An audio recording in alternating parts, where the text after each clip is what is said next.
The message was only supposed to go to one person. Emma had stared at herself in the mirror for 10 whole minutes before taking the picture. It wasn't just about the bikini. It was about confidence. After a year of long workdays, skipped vacations, and feeling invisible behind spreadsheets and deadlines, she had finally booked a weekend trip to Miami. The turquoise water, the warm sun, the chance to feel like herself again. She snapped the photo, smiled at the reflection, and typed, "Okay, be honest. Is this too much?"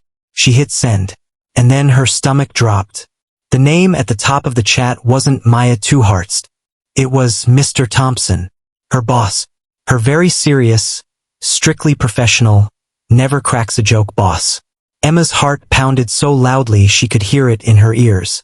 She tried to delete the message, but it was too late. 3 gray dots appeared almost immediately. He was typing. She felt heat rush to her face. Her mind spiraled. This is it. I'm getting fired. Or worse, this is going to be awkward forever. She imagined walking into Monday's meeting, every glance feeling heavier than usual.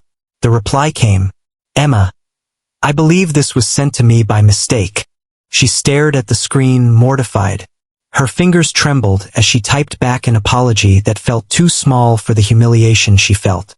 "I'm so sorry. That was meant for my friend. Please ignore it." Several minutes passed. No response. That silence felt worse than any scolding. Emma barely slept that night. She kept replaying it, wishing she could rewind time. The bikini suddenly didn't feel empowering anymore. Felt reckless. Embarrassing. The next morning, her phone buzzed again. It was Mr. Thompson. She hesitated before opening the message. "I won't pretend it wasn't surprising, but I hope you have a wonderful vacation. You've earned it." Emma blinked. That wasn't what she expected. Then another message appeared. "And for what it's worth, confidence looks good on anyone." She read it twice, unsure if she was misunderstanding. The tone wasn't inappropriate. It wasn't teasing. It was kind. Unexpectedly kind.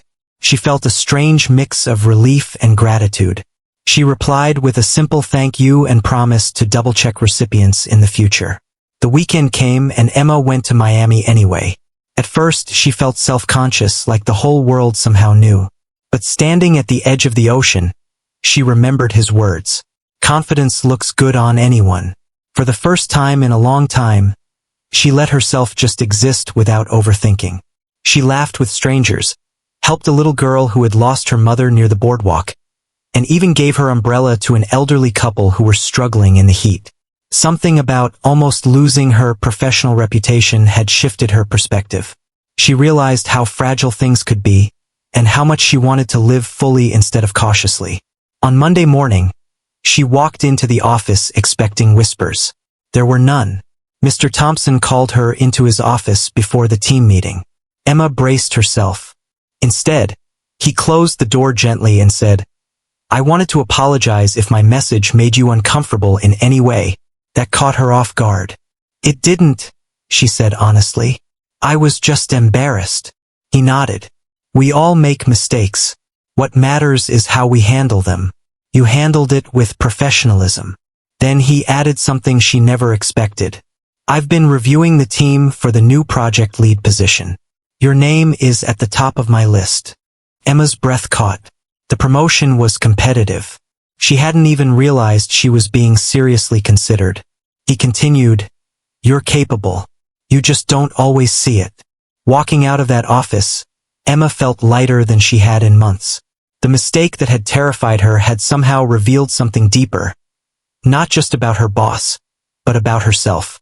Later that week, she stayed late to help a coworker who was overwhelmed. She found herself more patient, more open. A simple moment of unexpected understanding had changed the way she moved through the world. And every now and then, when self-doubt crept in, she remembered the panic of that accidental message, and how it turned into something she never saw coming.